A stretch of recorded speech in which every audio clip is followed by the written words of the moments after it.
En nombre del Padre, del Hijo y del Espíritu Santo. Amén. Amados hermanos, en nuestro Señor Jesucristo, nos encontramos en el domingo 20 después de Pentecostés, pero no quisiera dejar de hacer alusión a la fiesta del patrono principal de Colombia, San Luis Beltrán,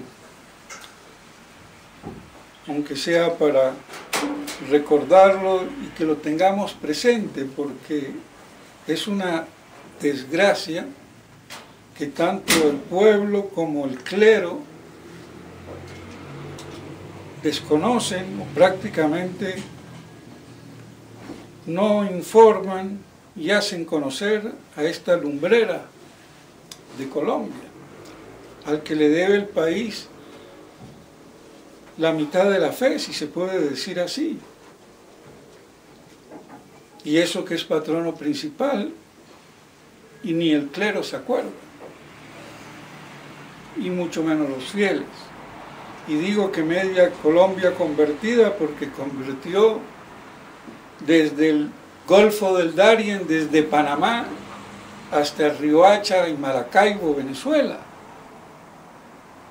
en una época donde ni había caminos, a pie, en un tiempo récord, 7 años aproximadamente. Cuando venía para Bogotá, a mitad de camino, por Nare o por ahí cerca, le llegó el correo que le ordenaba su retorno a Valencia, su ciudad, allá en España, de donde era, siendo que también su abuela paterna era era sobrina de San Vicente Ferrer, otro gran dominico y apóstol, apocalíptico para colmo, con el cual estaba emparentado, San Luis. Hablaba a los indios en español y todos le entendían, hacía milagros por doquier. Entonces, si Colombia es uno de los países más católicos, aunque ya mucho menos, y casi si queda fe, pero así todo, en gran parte es a San Luis Beltrán, que como dije, toda la costa atlántica, medio país, por decirlo así, una región extensa e importante, convertida por él, a puro pulmón, y en un tiempo bastante breve. Entonces, recordarlo, se recuerda más a San Pedro Claver. San Pedro Claver no había ni nacido.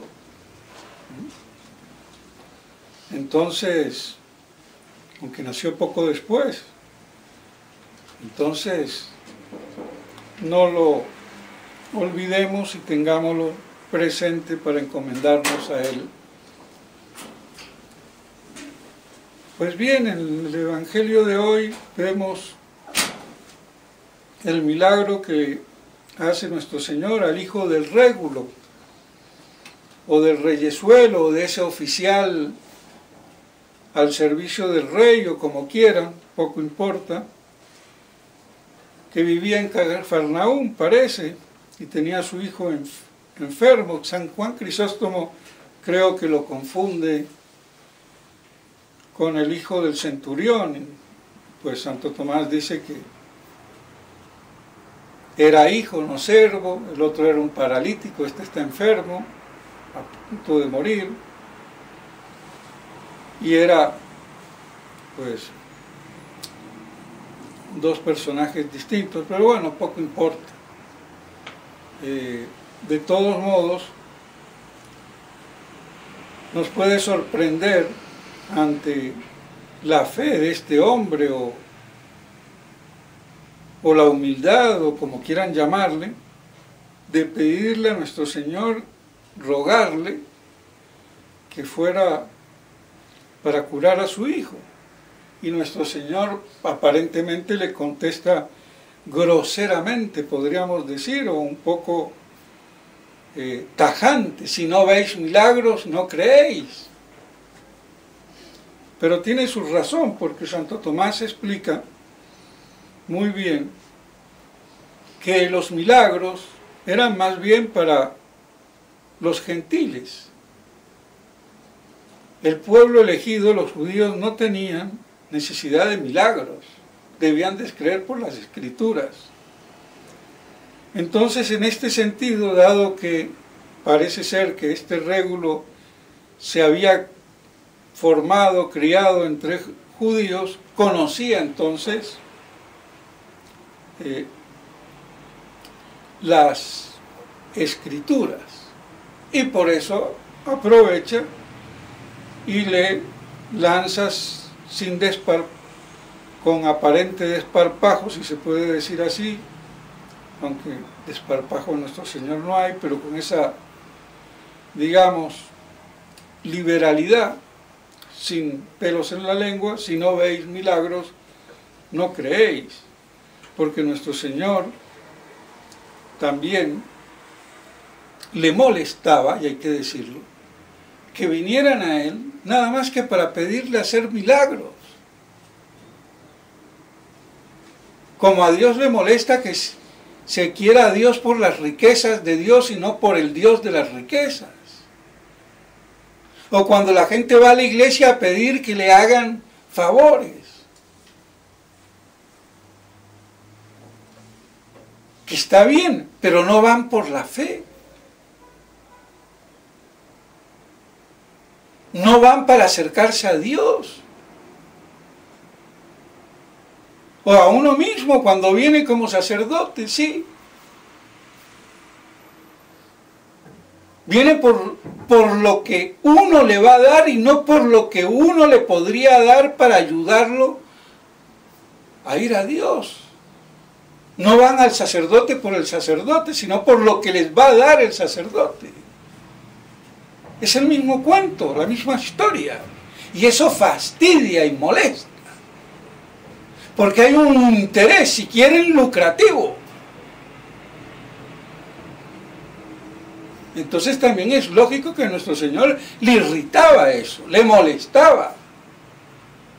Como a Dios le molesta que se lo quiera por las riquezas y no por Él mismo, sino por lo que me va a dar, o que un hijo quiera al papá porque le da todo lo que pide y no porque es su padre. Y el día que no le da nada ya lo deja de querer, así andamos.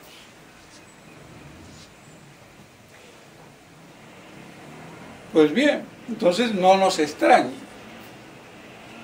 Aunque suene chocante, pero hoy en día hay que decir las cosas, aunque suenen chocantes, porque está bien de tanta bobería. Y que queden las cosas blanco sobre negro. Contrastadas, identificadas, captadas en su esencia. Que ese es el peor de los males actuales de orden natural.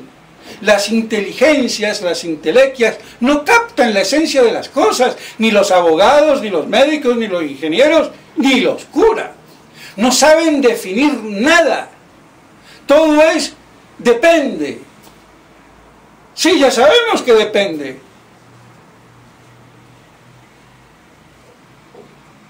¿Pero de qué?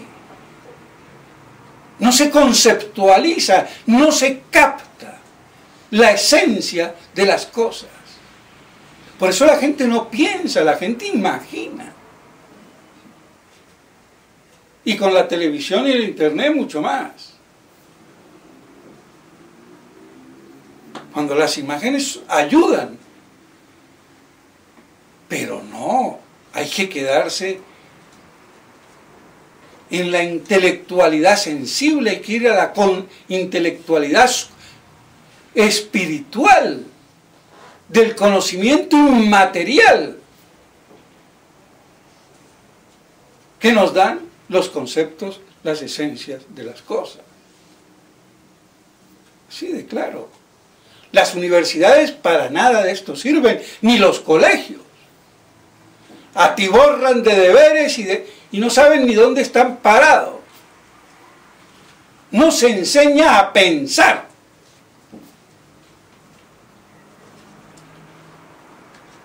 Y el que llega a un seminario así, ¿qué puede salir? Ya lo vemos.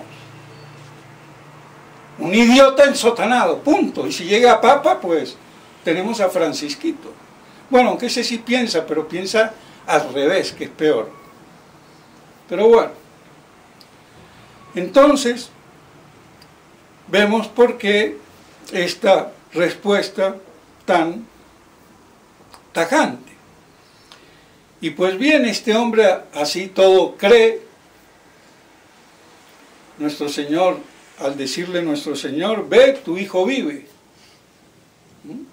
No tengo necesidad de ir. Soy Superman, curo a distancia. El tipo creyó y se fue. O sea que algo de fe tenía, o algo de fiducia, o lo que fuera, pero no era la fe propiamente de que era Dios. Porque si yo no creo en que nuestro Señor es Dios, no puedo creer en Él. Creeré en Él como un profeta, como cree Francisquito.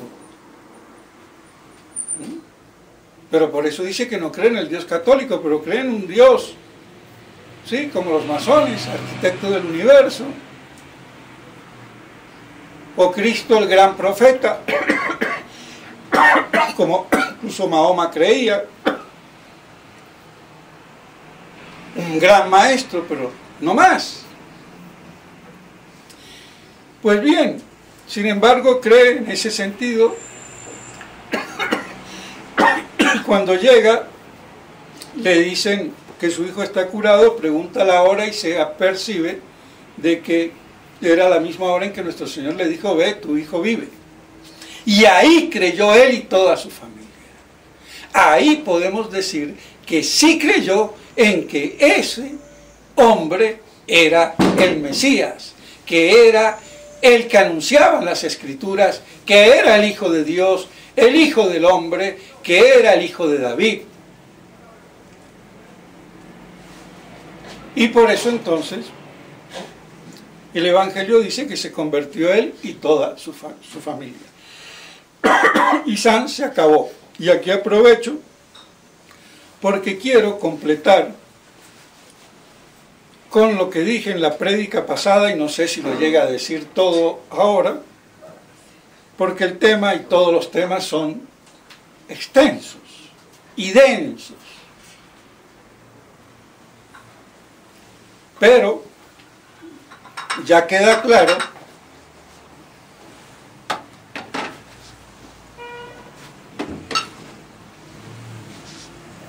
o nos debe de quedar claro que eso de muchos los llamados y pocos los escogidos no cabe para salvados y condenados, que cabe para los viadores, que de muchos elegidos para que sean viadores, pocos llegan a ser los viadores en el reino, que se multiplicarán y harán crecer la iglesia formada de los gentiles y los judíos, todos convertidos. Bien. Y que la aplicación no va porque en ese evangelio el que se condenaba era uno solo. Entonces ni muchos ni pocos, uno solo. Y no hablemos de las 10 vírgenes, 5 y 5. O sea que no es de salvación, para que nos quede claro, ni de condenación, sino de otra cosa. E incluso el padre Rovira, muerto mártir en el 36, que escribió esos 2 tomos, relaciona también la parábola de las 10 vírgenes con las bodas del Cordero, por si fuera poco. Pero bueno, entonces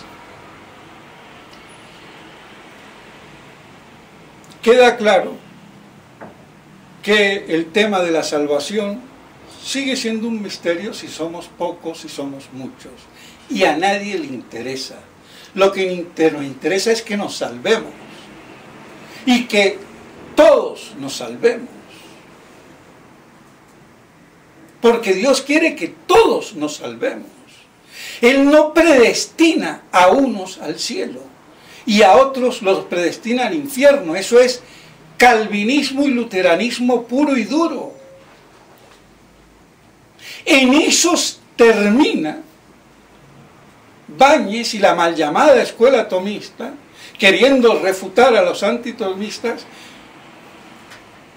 con su gracia suficiente y eficaz, que la suficiente solamente da el poder de obrar, pero no me da el obrar. Te doy el revólver, el poder de pegarle un balazo al otro, pero si disparas, no dispara, no mata. O son balas de salva, hacen ruido nomás. Eso es una estupidez. Y después la explicación que dan todos los teólogos. Dios elige a algunos. Dios no elige a algunos a salvarse. Si yo digo que elige a unos, deja a otros, ¿o no te das cuenta? Y caemos en lo mismo. Al que lo elijo, lo llevo al cielo, y al que no lo elijo, sin decirlo, se va para el infierno. Y eso se ha convertido en algo tétrico y teológicamente muy mal explicado, y aún por los mejores. Pero quede claro que la concepción de Báñez, cero. Hay que decapitar esa estupidez, hay que decirlo.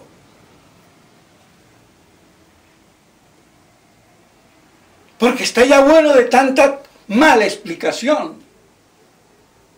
No tiene ni idea de lo que es la providencia divina, que todo lo procura, lo prevé y lo ve.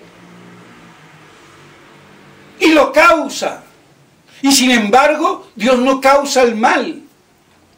No causa el infierno.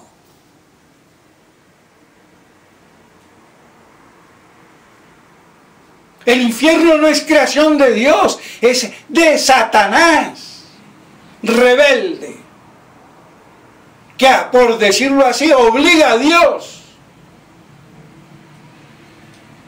a crear el infierno. Después, nuestra manera de inteligir, de comprender las cosas, es siempre limitada, por muy brillante que sea. Pero peor es la inteligencia miope de los teólogos, que encuadran, encorsetan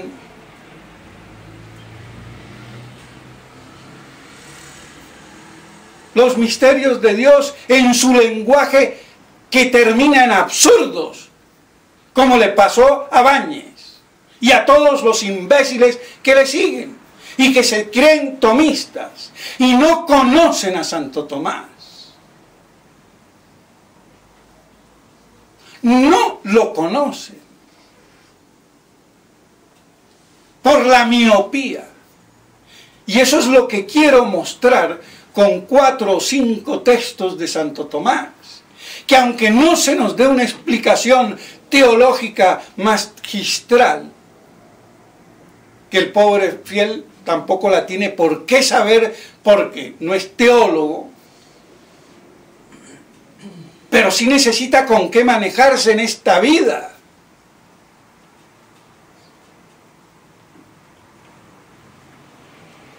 Porque Dios crea todo.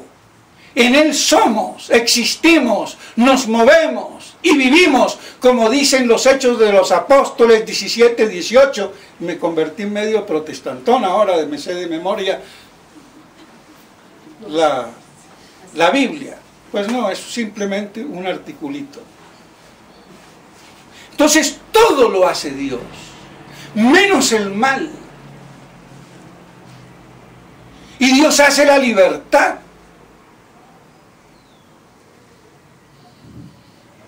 Eso no lo han entendido en las escuelas tomistas, ni en el angélico. ¿Por qué?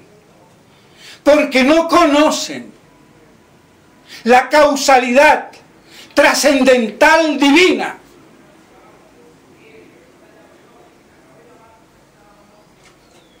En su aspecto estático y dinámico, cosa que al pobre Calderón, y no me quería meter, le choca un poquito, es que no entiende.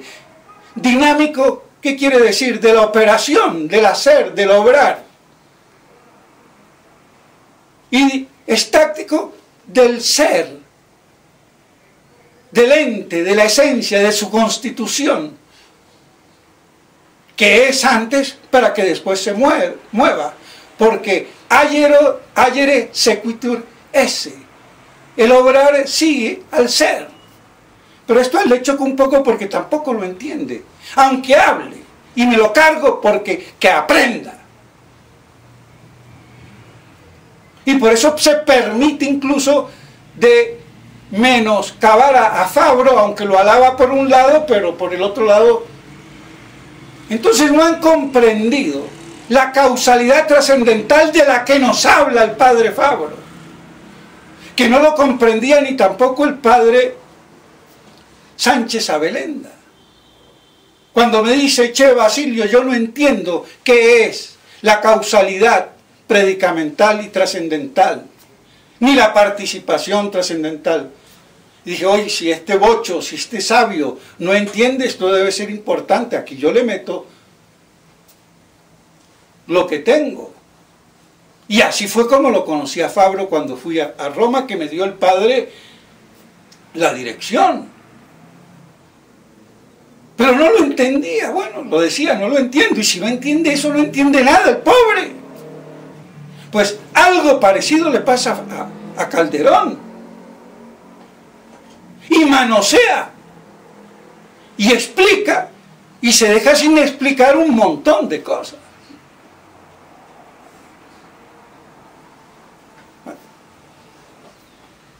Para sabiondo erudito, ahí lo tenemos. Pues bien, ¿qué es eso de la causalidad trascendental y predicamental? Causalidad trascendental es toda la creación, el ser de las cosas. Y la predicamental es la que cuando la gallina pone el huevo, que también lo pone Dios a través de la gallina que lo pone.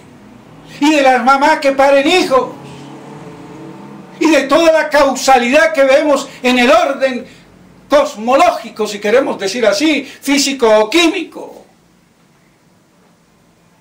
Pero todo Dios lo mueve. Porque ni un mosquito, ni un chichavirus existiría si Dios no lo hace ser y existir. Pero también esos bichitos producen cosas. Pero bajo la acción de la causa trascendental divina, y ellos a través de la causalidad predicamental o específica de acorde a su naturaleza. Es lo que llaman causa primera y causa segunda. Pero primera de qué y segunda de qué. Es más precisa esta. Eso se ha desconocido en la mal llamada escuela tomista cayetano-bainesiana, hay que decirlo. Y si eso se desconoce, ¿cómo van a explicar la libertad que Dios causa? Y cuando peca, ¿qué pasó? ¿Dios causó el mal? Pues no, porque el mal es un defecto de la moción divina, que es para el bien. Y cuando hay libertad, es con conocimiento de ese bien como fin al cual se mueve. La flecha va a la diana, va al objetivo y no sabe a dónde va. El hombre sí, el ángel sí, los seres espirituales, inteligentes sí, por eso son libres. Pero esa libertad la causa Dios.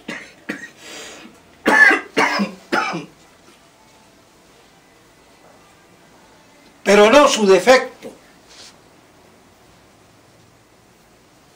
¿Y por qué viene el defecto? Porque toda libertad creada es defectible por naturaleza, solo Dios es infalible. Y por eso posibilita el mal, en el orden que sea. Entonces cuando hago el bien y quiero el bien es porque Dios quiere y yo también quiero, movido por Dios. Y cuando hago el mal es porque Dios quiere el bien y yo no quiero el bien sino el mal. Me desvío. Y eso cualquiera lo puede entender. No hace falta que hable de premociones o mociones. Sí, esa es la moción divina. Las premociones naturales y sobrenaturales. Las sobrenaturales son las gracias. Y las naturales, todas las premociones naturales. Cuando mueve un gato, un perro. O relincha un caballo.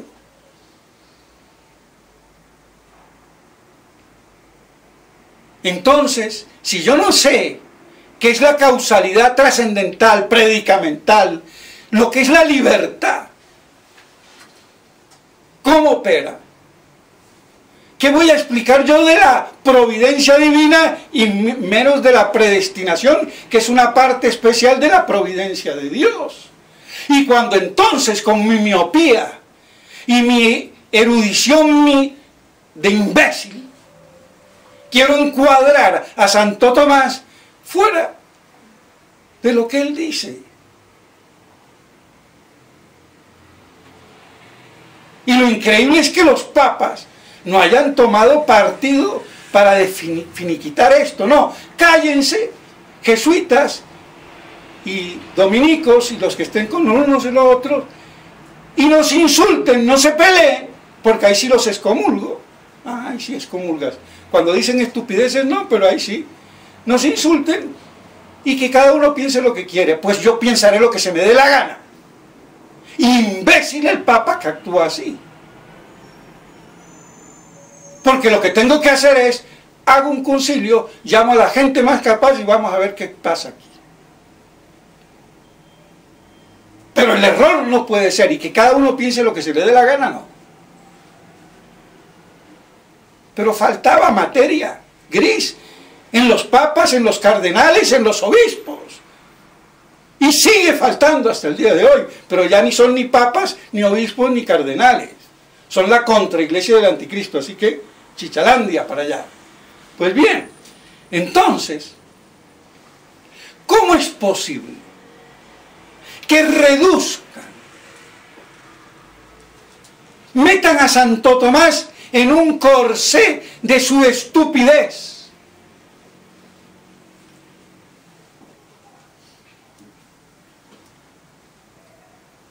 Y así vivimos en el error. Por eso Monseñor Lefebvre decía, no prediquen mucho de la predestinación, y mejor que no prediquen porque van a decir estupideces. No prediquen mucho de la Trinidad, y mejor porque van a decir imbecilidades. Pero tú, chico, ¿por qué no les enseñas si tú eres doctor en teología y filosofía? Y yo no soy doctor de nada, ni me interesa.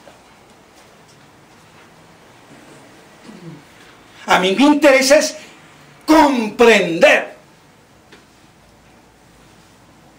las cosas en la medida de lo posible de la sacra doctrina con la teología de Santo Tomás, y punto.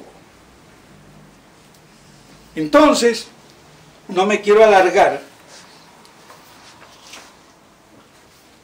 pero esos textos de Santo Tomás hay que volverlos a poner de manifiesto, porque han quedado como la Cenicienta ya, en un rincón.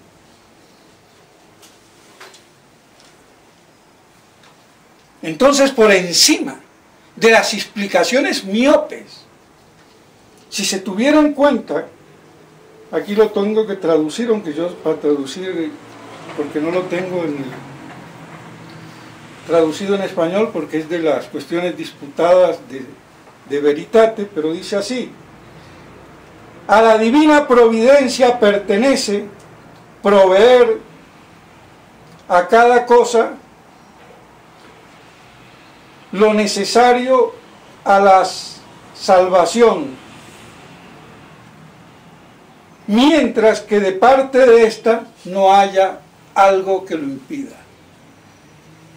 O sea que la providencia de Dios, proveedor, que procura, y no el procurador de Colombia o de la China, que esos no procuran mucho, ni aquí ni en el Japón. Pues bien, entonces, proveer, pertenece proveer a cada cosa lo necesario para salvarse. No dice ni la gracia, lo necesario, punto. Llámese gracia, auxilio divino sobrenatural, premoción sobrenatural, premoción natural, todo incluido. Lo natural y lo sobrenatural. Porque lo sobrenatural supone la naturaleza. Entonces, por eso dice lo necesario. Con eso yo sé que Dios me va a dar todo, absolutamente todo, para que yo me salve, para que ustedes se salven. Y si no lo recibimos, es porque ponemos un obstáculo, impedimento a ese auxilio que Dios nos da.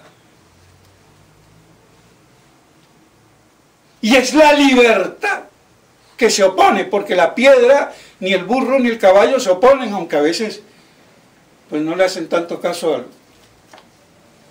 al dueño, pero normalmente obedecen.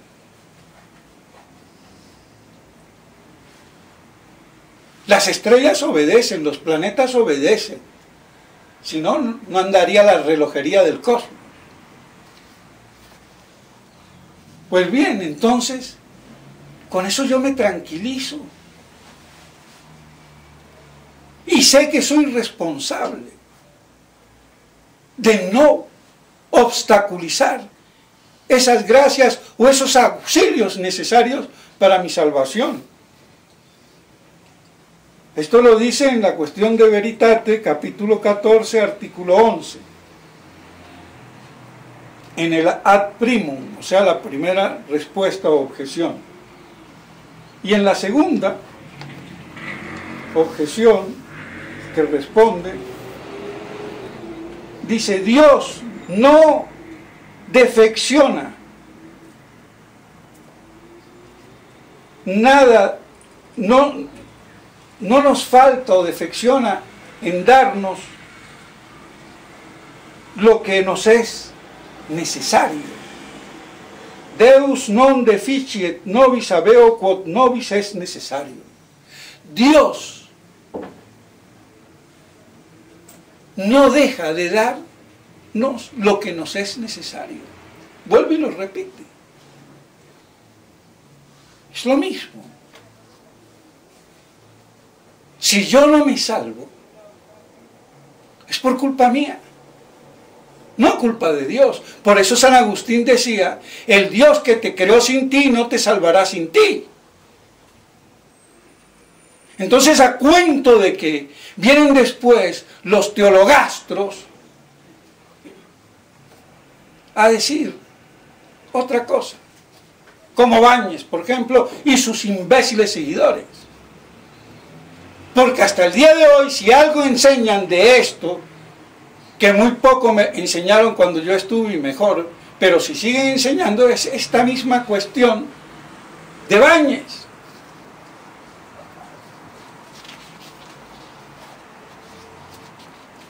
Otro texto que da esperanza, que ilumina por encima de las discusiones.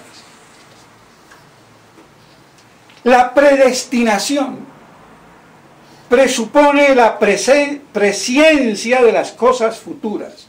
Esto lo dice Santo Tomás, y esto ya es en la Suma Teológica, tercera parte, cuestión 1, artículo 3, al cuarto.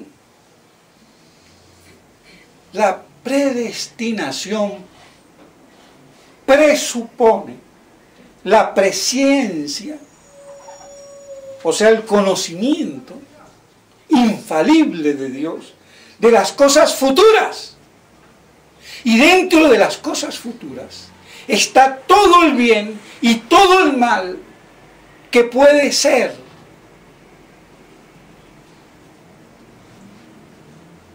Haber. Y también dentro de esos futuros los futuribles, los futuros bienes y males que podrían ser pero que nunca van a ser. Para que les quede bien agrandado el problema, porque si no se agranda, no se achica. Entonces Dios ve, conoce, infaliblemente, todo lo que va a venir futuro, que va a ser o no va a ser, bueno y malo, de los que se salvan y los que se condenan, de los que podrían haber nacido y no nacieron, de lo que yo pude hacer y no hice, porque no se me dio la gana. Me quise casar y después no me gustó ninguna, no me casé. Listo. Pero bueno, entonces, queda claro que el conocimiento infalible de Dios no quita la futuribilidad, si se puede decir así, de las cosas o contingencias de las cosas que se mueven libremente. La contingencia de la libertad, que puede ser o no ser. Tu vi o no tu vi, te vi y ni te vi, diría Shakespeare.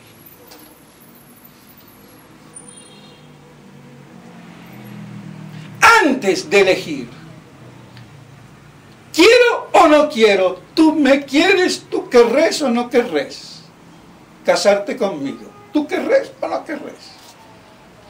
Después a ver por qué el otro y no yo, ¿quieres o no quieres? Esa es la libertad, la voluntad, el libre albedrío, decir sí quiero o no quiero, aunque hubiera una sola cosa y no tuviera elección de múltiples, y como de hecho pasa con Dios, porque no hay dos dioses, un solo. ¿Quieres o no quieres?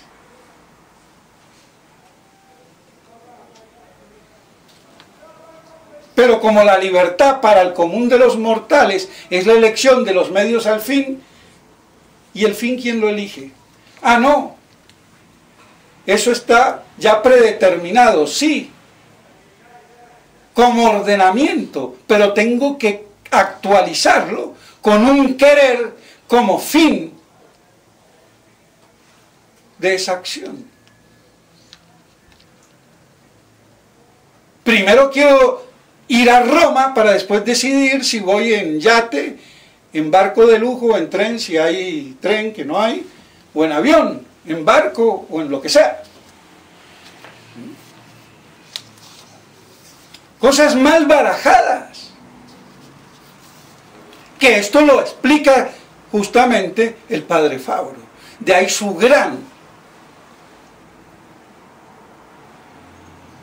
importancia, desconocida lamentablemente.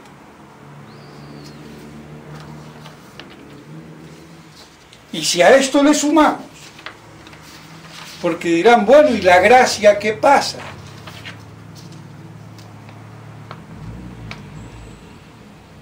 Pues miren lo que dice de la gracia. Que la mínima gracia, por ínfima que sea, me lleva al cielo. No me hace pecar mortalmente. ¿Cómo? Pues sí. En la tercera parte, cuestión 70, artículo 4, dice, la más mínima gracia es suficiente para resistir cualquier concupiscencia y para evitar todo pecado mortal. Y esto no lo enseñan los moralistas. Ni me enseñó esto el profesor imbécil Poseto, que era un imbécil, porque encima era liberal y todo torcido, porque parecía un espaguete de 2 metros de alto y todo flaquito y torcido, y liberal de primera. Nunca había hablado de él, pero aquí se me cruzó y le doy. Yo me andaba con cuidado con ese imbécil. No enseñó esto. Es que necesito una gracia especial para resistir el pecado mortal, o por lo menos para resistir cualquier pecado mortal. Aquí me está diciendo Santo Tomás, la más ínfima de las gracias. Llamémoslas como le llamemos. Pero claro, con la definición de gracia suficiente de Báñez, esto queda en la cloaca. No sirve para nada, porque te da el pose, pero no te da el ayede. Te da el poder, pero no te da el hacer. Oye, Dios es tan estúpido que tiene emociones naturales o sobrenaturales, llamadas gracias, que no tienen un fin y que solo me da la incoacción del acto sin la posibilidad de llegar yo al acto, porque necesita otra gracia que yo llamo eficaz, porque la gracia suficiente por sí misma no llega. Estupidez. La gracia suficiente, como la llama Báñez, llega al fin, pero no infaliblemente como la eficaz, sino faliblemente. Quiere decir que puede no llegar, porque hay un contratiempo, un obstáculo que se pone, de donde venga, de mí mismo. Pero tiene un fin concreto. Grande o chico, poco importa, pero es que se enredan con los actos perfectos e imperfectos. No hay actos imperfectos y perfectos. Si vamos al caso, si me apuran.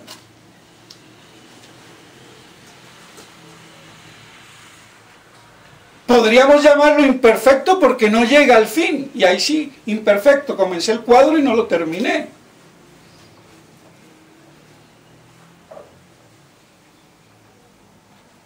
Pero si lo terminé, es un acto perfecto. Aunque no sea la Gioconda. Entonces todos estos enredos teológicos, académicos, de las altas universidades católicas, están en nada, perdónenme. La mínima gracia, cualquier concupiscencia, no es una chiquita, sino una grande. Ni grande ni chiquita, como venga. Y cualquier pecado, todo pecado mortal.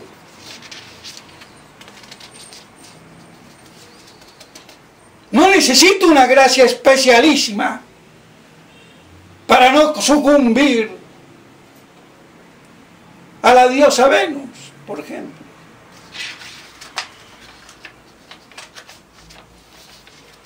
Lo dice Santo Tomás. Pero de esto ni idea. Y en la misma tercera parte, cuestión 62, digo porque los fieles ni van a mirar, pero si hay algún curita, para que estudie. Cuestión 62, artículo 6, ad tertium, o sea, la tercera respuesta. Dice: la más mínima gracia es capaz de resistir cualquier concupiscencia y merecer la vida eterna. Oiga, pero no necesito la gracia especialísima, super eficaz de la perseverancia final. ¿Cómo Santo Tomás va a decir esto? Que la mínima. No, hereje, imbécil. Imbécil. es que no han entendido la mínima gracia, por insignificante, suficiente que tenga, me lleva no solamente a ser capaz de resistir cualquier concupiscencia, grande o chiquita, sino que me lleva a la eternidad. ¿Cómo? Explíquenlo. Y si no lo saben explicar, no se inventen estupideces. Con esto yo no necesito más explicación. Ya está. Me lo dice el cura en el sermón, como ahora yo, o en el catecismo, yo me quedé en paz. Si después quiero estudiar más, estudiaré. Pero no necesito ir a las clases de teología de eruditos imbéciles, miopes, que encorsetan estas verdades palmarias y elementales. Y es lo que me hace rechinar. ¿Y el clero qué hace? ¿Qué hacen los obispos? Unos brutos, animales, imbéciles. Porque yo a pecho pelado y solo me tengo que defender, para defender la esperanza de los fieles.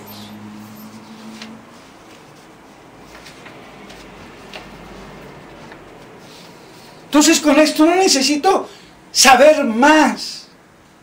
Puedo saber más. Pero ya me quedo calmado.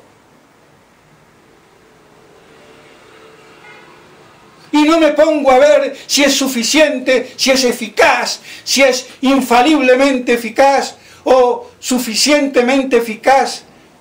Y entonces, faliblemente eficaz. Si es la perseverancia final. ¿Por qué Santo Tomás puede decir esto sin ser hereje? Lo voy a explicar porque los brutos, y que son todos, perdónenme, y si no son brutos, ¿por qué no lo dijeron antes? Así de claro. ¿Por qué Santo Tomás lo dice? Porque esto me está diciendo que en la menor de las gracias, Dios me da como un combo sobrenatural de gracias,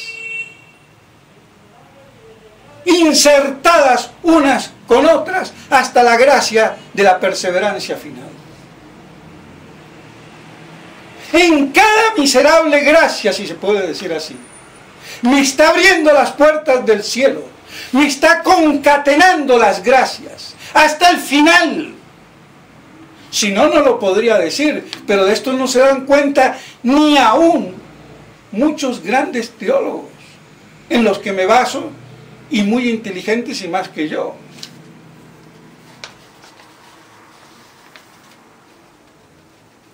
Por eso la predestinación ve todos los futuros, posibles e imposibles, futuros y futuribles, necesarios y contingentes o libres. Porque Dios, en cada gracia, como el cuento de la llave, mal puesto, pero así, me da una llave para que abra una puerta, entre al palacio, pero tiene 20.000 puertas. Pero en la primera llavecita esa, me está dando la última si yo sigo el camino.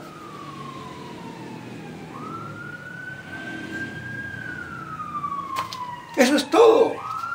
Ahora, ¿eso no es esperanza? ¿Por qué no vamos a hablar de la predestinación?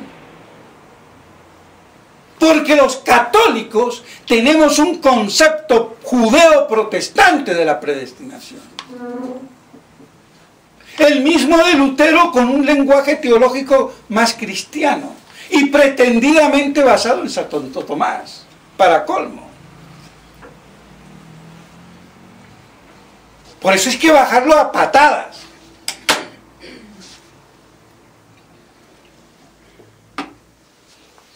Pues bien, entonces vemos cómo entonces la predestinación no es terrorífica. Porque si no estoy predestinado es por mi culpa. Y no es que Dios eligió a algunos y a otros no. Como a veces dicen estos mismos autores, como el padre Muñiz del Prado o Marín Solá, que son eminencias en esto, y de esto yo lo aprendí de ellos y lo modifico a mi modo de entender, porque a veces quedan lagunas.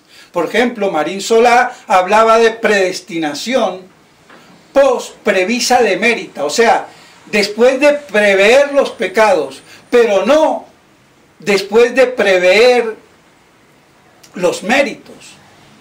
Muñiz, en la Suma Teológica, segundo apéndice del primer libro de los 16 tomos de la BAC, dice, predestinación post previsa mérita. Ya sube un punto más que Marín Solá, pero dicen lo mismo. Y si se quiere, es estúpida esa disputa que comenzó con los molinistas y los valencianistas. Porque los méritos Dios los prevé y los tiene en cuenta. Y son méritos hechos con su gracia. Ah, pero me va a salir algún erudito, pero no es la de la predestinación final. Pero no te lo dije, imbécil, que en la mínima gracia ya me la está dando. Si yo no pongo. Entonces, y esos méritos que yo haga con la gracia son por la gracia de Dios. Entonces yo no dejo nunca de hacer el bien sino movido por Dios. Y dejo de hacer el bien movido por Dios cuando hago el mal. Pero el imbécil, como no sabe que es la causalidad predicamental y la trascendental, no sabe dónde está parado. Estudia. Pues bien, entonces vemos cómo hay en cada gracia un combo que me lleva al cielo. Luego incluye la perseverancia final, porque sin perseverancia final, la última gracia eficacísima, yo no entro al cielo. Y como me dice que la mínima, y entonces están conectadas. Es como le pido la mano a la mujer, dame la manito y ya le cogí todo. Porque con la mano va todo, el delantero, el trasero, el de arriba y el de abajo. Lo de la mano es una fórmula medio disimulada de cuerpo entero. A ver si me entra en la cabeza. Y perdónenme, pero que sea medio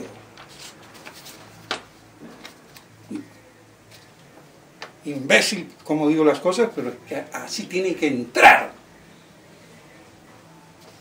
Porque la teología refinada del falso tomismo no sirve para nada, y menos la de los otros. Entonces, cuando ya lo bueno no sirve porque está falsificado, pues a las patadas, que esas por lo menos duelen. Y como no, nada enseña tanto como el sufrir y el llorar, pues bueno, a las patadas. Pues bien, mis estimados hermanos, entonces, hay algo más que quiero decir, pero lo dejo para otra vez, porque este tema habrá que también retomarlo. Pero queda claro estos textos de Santo Tomás en letras de oro que nos dan la vida y la esperanza. Y cómo libremente nos salvamos y libremente nos condenamos.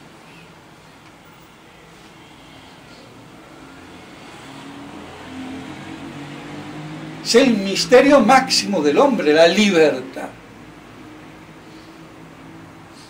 Para decirle sí o no a Dios. Tú eres mi último fin, mi principio, mi bien, mi tesoro, en el que pongo todo mi corazón. O no lo eres tú y ya lo va a hacer otro, lo que sea. Pues bien, espero que algo se haya entendido, porque sé que no es fácil. Pero bueno,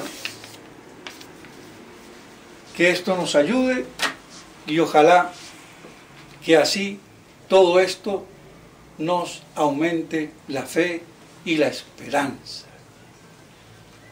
Y así podamos amar mucho más y mejor a Dios nuestro Señor. En nombre del Padre, del Hijo y del Espíritu Santo. Amén.